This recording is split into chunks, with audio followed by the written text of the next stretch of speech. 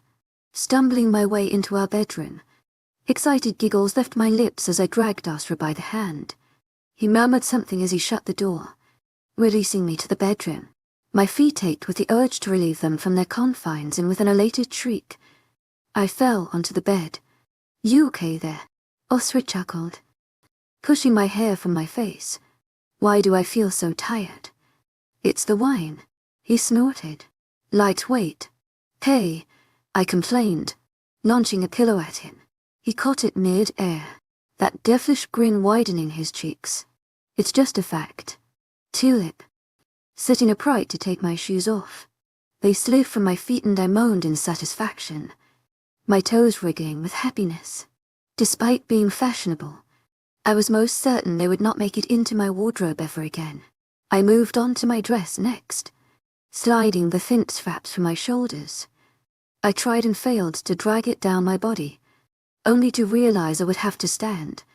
With a defeated groan, I left it as it was and crawled further up the bed. My body ached all over, and the kiss in the car turned my muscles to jelly.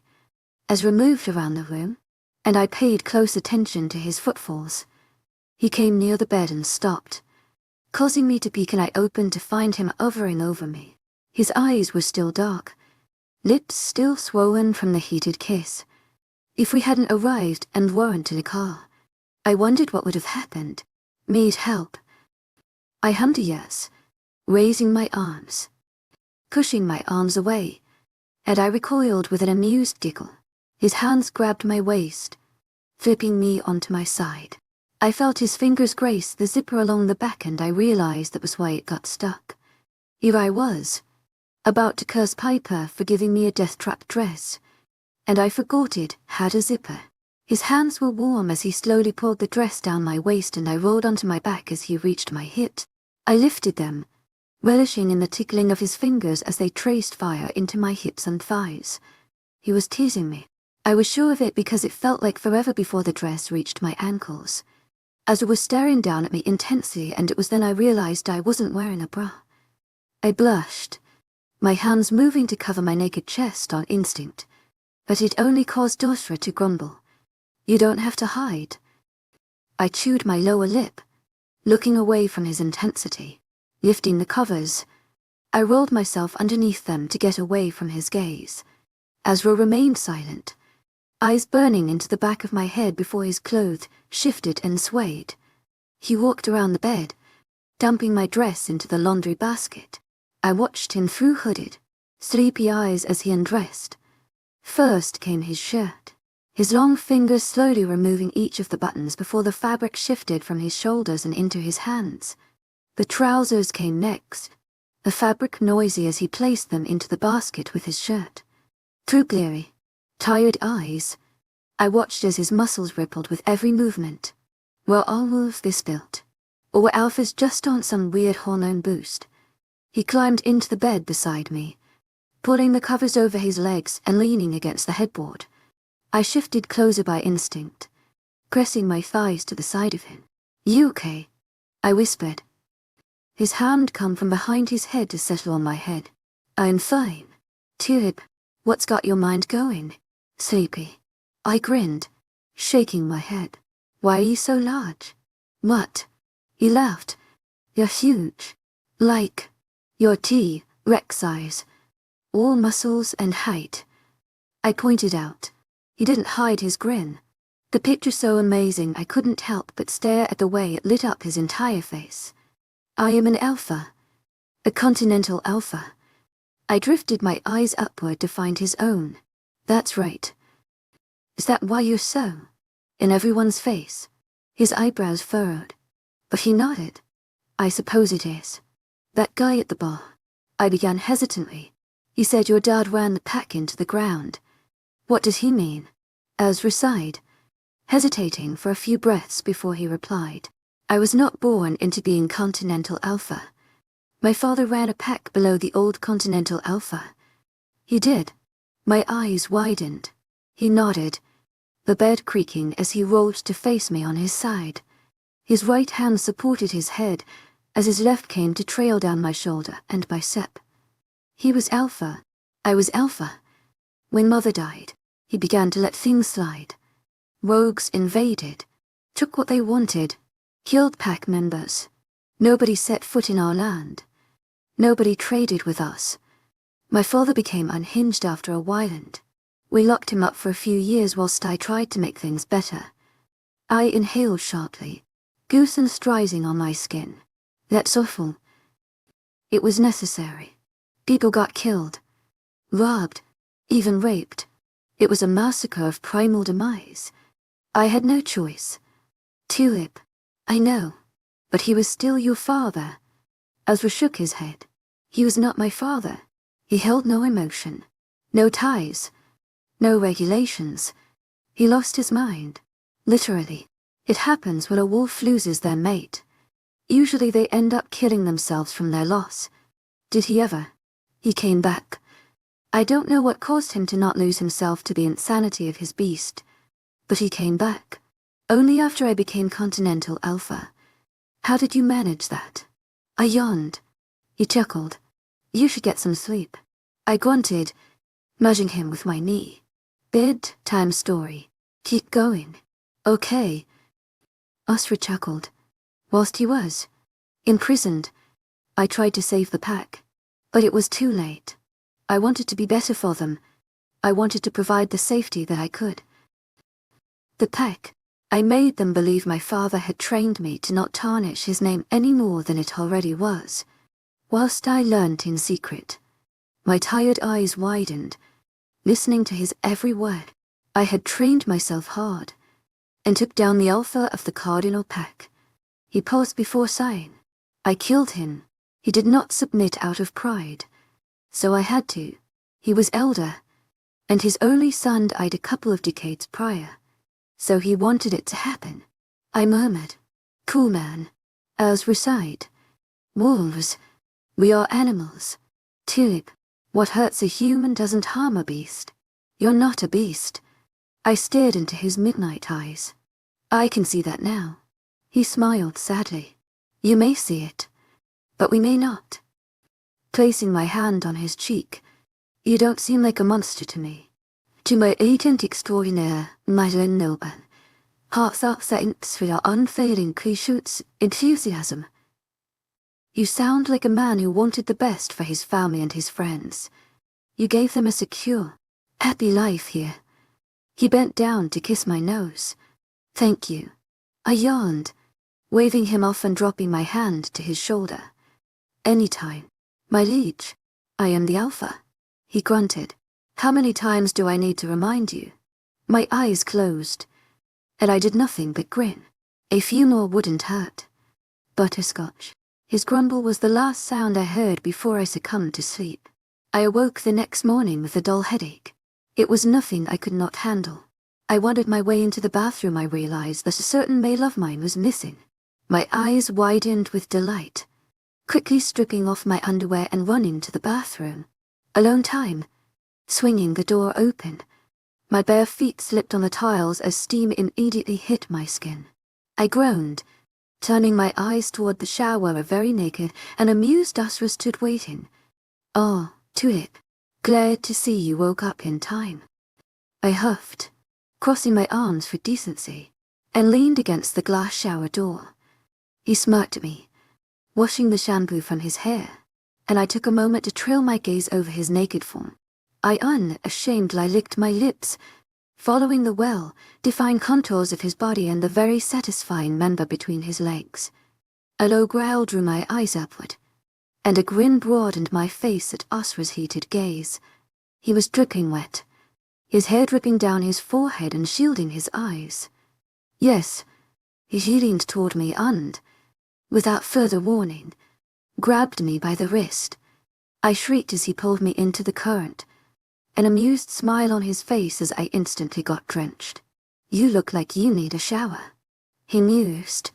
I grunted, pushing the hair from my face with a glare. A little warning would be nice. A growl is sufficient. You growl all the time. It's like breathing noises. I huffed. He laughed, his shoulders shaking as he opened the shampoo and washed my hair. As usual, I gave in to his pampering, since it made his inks weirdly calm. I closed my eyes as his fingers massaged my scalp, weaving through the knots that formed in my hair. I wouldn't admit that I enjoyed it just as much. Not yet.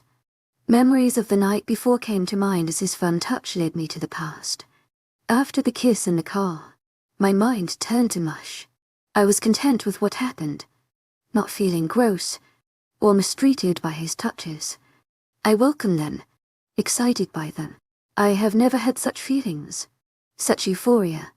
It had always been a chore, a task for me when with Darius. Every touch with 𝐊𝐲 had me feeling elated. I was on cloud 9, I didn't want to come down. Water cooling down my face dragged me back into the present. 𝐊𝐲 had washed and conditioned my hair and was happily drowning me again. I swear, he had a thing for doing that.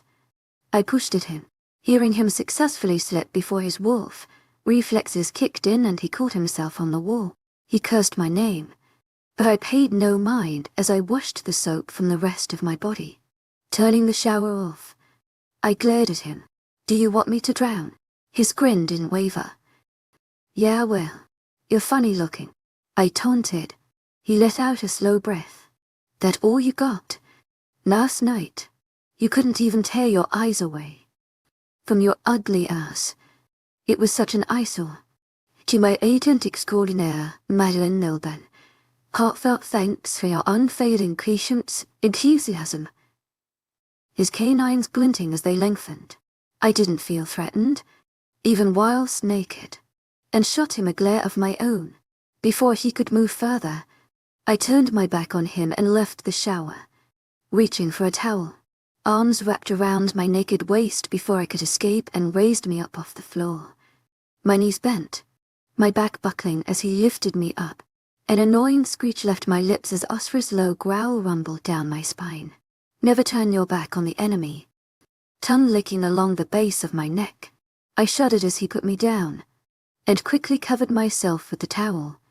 I don't need to watch my back. And why is that? He taunted, casting him a look as I moved to the sink to brush my teeth and hair. I know you got it for me.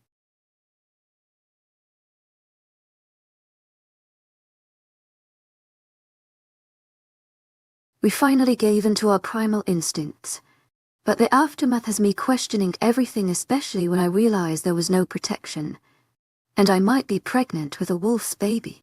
81 the beast still wants to play. Heavy sexual content. 𝐿𝐲 grinned, and I found my chest constricting at the sight. He tugged on my hand before leading me from the bed. I was blushing, still sticky from our first time together. As he took me into the bathroom, my eyes stayed locked on his wrist, a fancy watch glinting in the low light telling me the time.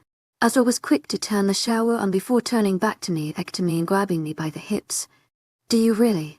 Do you know what that means? I rolled my eyes, trying hard to hide the blush. I had blurted out my admiration almost automatically, and now he was teasing me for it. So what? Leaning forward until his lips brushed my ear. I win. I scowled, recoiling from him and crossing my arms. You did not. I have won. Fair and square. You fell for me. Oh. You said before the next full moon. Which day is today? Yes, today has finished. Feel free to check the time. 𝐊𝐴𝐻𝐿𝐼𝐬 𝐷𝐼𝐿𝐼. Heartfelt thanks for your unfailing patience, enthusiasm. He narrowed his eyes, raising his wrist to his face. And it is 1 in the morning. 𝐊𝐴𝐻𝐿𝐼𝐬 𝐷𝐼𝐿𝐼. Heartfelt thanks for your unfailing patience, enthusiasm. 1:05. I rolled my eyes. The 1 in turn to grin, which means the day of the full moon is over. It is officially the next day of the cycle. Midnight means the next day. He groaned at my triumphant grin, even more so when I bumped his shoulder. I laughed at his half, asked, attempt to hide his amusement, moving closer to him. Meow, give me a hug. I beamed, knowing I was sticky with his own pleasure. I was sure he would turn it down.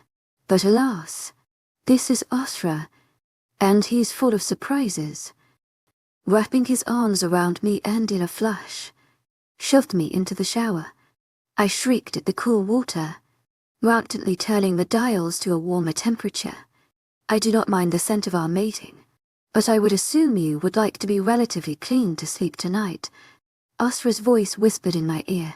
I grunted but relaxed into his hold when his hands came to wrap around my midsection. He grumbled in my ear as I pressed myself into him, his lips caressing the mark on my neck. When I finally get to fuck you, I am going to mark you again, he murmured. A shiver rolled down my spine at the intended pleasure, curious to find out what another round would mean. This time, he said fuck, not mate. Was this what everyone spoke of? Would the beast come out to play? I hummed, hesitating my response. I look forward to that. Sucking the droplets of water from my shoulder. Good. 𝐊𝐢𝐳𝐧 𝐷𝐞𝐜𝐬 𝐊𝐢𝐳𝐬𝐙𝐼𝐻𝐻. I began, receiving a hum as he washed my body. You didn't. 𝐊𝐢𝐳𝐬𝐙𝐼𝐻𝐻 𝐊𝐢𝐳𝐬𝐙𝐼𝐻𝐻. Is that why the bond feels? His head coming to rest on mine. It will be the reason, yes. Trying to light a fire but never using the spark. It never gets to engulf. But why? Surely just the act would. He shook his head, my hair sticking to his skin. Wolves are primal. Scent is everything. Bonds are everything. It's just how it is. A smile left my lips, and he continued to clean my body. His hand graced the soaped cloth gently through my legs before spinning me around to face him. I was deep in thought, wondering why he didn't just complete the bond like he wanted to. He had every right to take what he wanted when he was already inside of me. Why didn't you finish inside? He wondered. If it's so important to your kind. I said nothing otherwise. Cupping my cheeks. 𝐊𝐢𝐳𝐬𝐙𝐼𝐻𝐻 heartfelt thanks for your unfailing patience, enthusiasm. I will not do that when I did not have your permission. We haven't really spoken much of our relationship, and the last thing I wanted to do was take that away from you. A small O left my lips as realization dawned on me. I felt grateful for his actions, that he wasn't disrespecting me. What do you want from this? His voice was quiet. My eyes darted to his in surprise. What? Nodding once, I stared up at his blue eyes with wonder. The water dripped from his hair and lashes, making them thicker and longer. My hand rose, wiping the water from his cheek before standing on my tiptoes to kiss him softly. He was so vulnerable, so unlike the alpha he showed the world. I want you. 𝐊𝐢𝐳𝐬𝐙𝐼𝐻𝐻 heartfelt thanks for your unfailing patience, enthusiasm. I mumbled. His eyes seemed to brighten, his hands coming around my back to settle on my hips. You do, yes. And 𝐊𝐢𝐳? He wondered. What about that? I admit I am a little unaware of what is required of me. I admit it. But I am comfortable with you. 𝐊𝐢𝐳𝐬𝐙𝐼𝐻𝐻 heartfelt thanks for your unfailing patience, enthusiasm. You have grown on me. He laughed softly. So have you.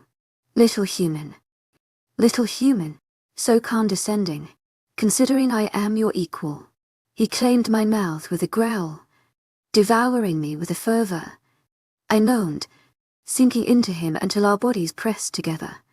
He pulled away only for a moment, to murmur in my ear, ready for round two. He whispered. A resounding moan was my only answer as his lips claimed my own again. His hands grabbed and pulled at my hips, a satisfied hum sounding in his chest. My hands scrambled to turn off the water behind me, only having a moment of breath before he hitched me around his waist. I squealed with surprise, disconnecting our mouths as I now sat slightly higher than him. It didn't stop him. 𝐿𝐷𝐼𝐴𝐺𝐻𝐿𝐷 𝐊𝐢𝐼𝐺𝐻𝐿𝐷 Heartfelt thanks for your unfailing patience, enthusiasm. His mouth sucked and nibbled at my chest, pulling one of my breasts into his mouth.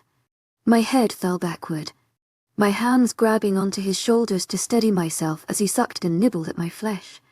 Despite our skin being wet, 𝐷𝐼𝐴𝐺 sat down on the bed, keeping me on his lap.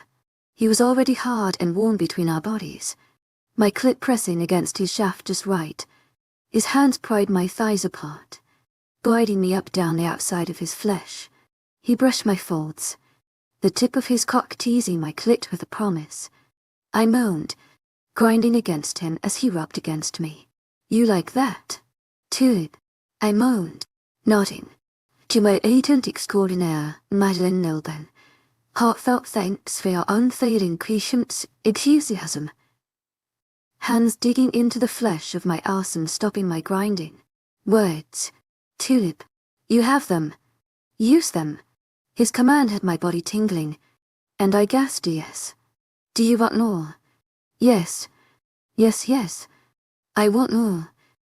Unable to get any friction from the heated length between his thighs. Please give me more. Good. I gasped with surprise when he lifted me from his lap and sank himself into me in one motion. I moaned at the sudden full feeling, my head falling backward. His lips attacked my neck, and I used my hands to drag my nails into his skin. He groaned with pleasure, vibrating my throat and only encouraging me to grind against him. I gasped as my clit brushed his lower stomach, pleasure coursing through my body. Fuck, he moaned, his hands wrapped under my arse, lifting me until only the tip of him remained inside of me. I whimpered, digging my hands in deep until I drew blood. Pulling me down, I bucked against him, dropping my mouth to his neck. He tensed as my lips caressed his pulse, feeling it quicken beneath my lips. 𝐊𝐢𝐬𝐷 extraordinaire, heartfelt thanks for your unfailing patience, enthusiasm. He murmured as I clenched his length. A pleased hum vibrated his chest as I began to lift and drop my hips against him. With his hands supporting me, we found a rhythm that had my every cell come alive. A delightful shiver shot down my spine as his cock pressed into that same spot repeatedly. His hands were fisting my arse, massaging and pulling as my mouth sucked and nibbled at his throat. My lips disconnected from his skin just as I reached a quickened, gasping climax. He grunted beneath me as I slowed my pace, grinding against him until the pleasurable shocks finished. I had never been on top before and found myself gasping for the breath I hadn't realized I'd been holding. My turn. A thrill of excitement shot down my spine as he rose to his feet. His cock slipped from me, a whine escaping my lips. I soon found myself on all fours, staring down at the mattress. He pulled my hips toward him until my knees hit the edge of the mattress. 𝐷𝐼𝐴𝐺, but he was already back inside, my protesting confusion turning into a gasp of pleasure. He quickly found a rhythm, my hands fisting the sheets. My hair was wet and flying past my face with every sharp thrust against my ass. I moaned, pushing back into him. My heart raced, every piece of my core coming alive with his fast, hard thrusts. 𝐊𝐢𝐬𝐷 extraordinaire, heartfelt thanks for your unfailing patience, enthusiasm. I moaned, yes, baby. Deeper, I gasped. He groaned, his fingers digging deep into my skin. His thrusts grew quicker, my breast swinging, my mind whirling as I was driven to an unfamiliar edge of pleasure. My mind whirred, my stomach clenching with desire. I felt the bond come alive as my next orgasm neared. 𝐊𝐢𝐬𝐷 extraordinaire, heartfelt thanks for your unfailing patience, enthusiasm. Tempting pleasure. 𝐊𝐴𝐺 was groaning softly, his chest pressing against my back as he curled himself around me. His hand left my hip to wrap around my front, fingers expertly finding my clit. I moaned, shivering and clutching at his thick length as he deepened his thrusts.